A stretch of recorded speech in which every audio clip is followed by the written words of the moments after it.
Meaning of idiolect. Idiolect. Idiolect. Idiolect. Idiolect. The term idiolect refers to an individual's unique way of speaking and using language.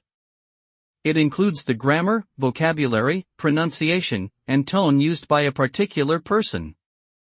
An idiolect is shaped by a variety of factors, such as the person's upbringing, education, social status, and personal experiences.